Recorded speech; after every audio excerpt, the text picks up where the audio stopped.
জানি যে প্রথম তাকে নিয়ে আমি একটা সিনেমা বানাবো, যে সিনেমাটা বাংলাদেশে সবাই তারা দিয়ে দেবে। সেটা কিসের গল্প হবে? একটু সারপ্রাইজ থাকবে সিনেমার নাম এবং সিনেমার গল্পটা সারপ্রাইজ থাকবে। এমনই প্রডিউসার ইমপ্রেস, ডাইরেক্টর বলছে পরে যাবো সব কিছু। আমি যে প্রথম বলছো সে রাহেন রাফির একটা ছবি করছো, সে শিয়াব শাহিনী যে ওয়েসিল রয়েছে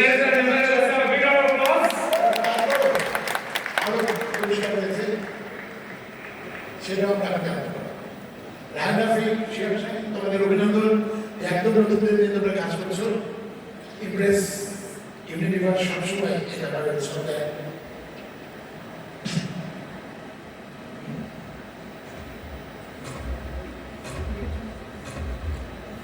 Alright, so আমরা জেনে গেলাম যে রাহান রাফি ভাই ওদেরকে লঞ্চ করবে একটা হিউজ মুভি হবে। This is a huge opportunity for you guys. I am jealous.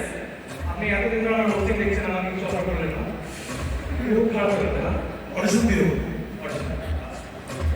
আমার হোস্টিংটা মনে হয় ভালো লাগে না। দর্শকদের জিজ্ঞেস করাটা জরুরি না? আপনারা কি মনে করেন আমার একটা মুভি করা উচিত? রাফি ভাই, ডিমান্ড আছে, ডিমান্ড কিন্তু ভালো। Are there no more jokes? Before announcing the winner, I would like to call up on stage the CEO and MD of Unilever, Mr. Rahul Kuduskar. Can we please have you on stage?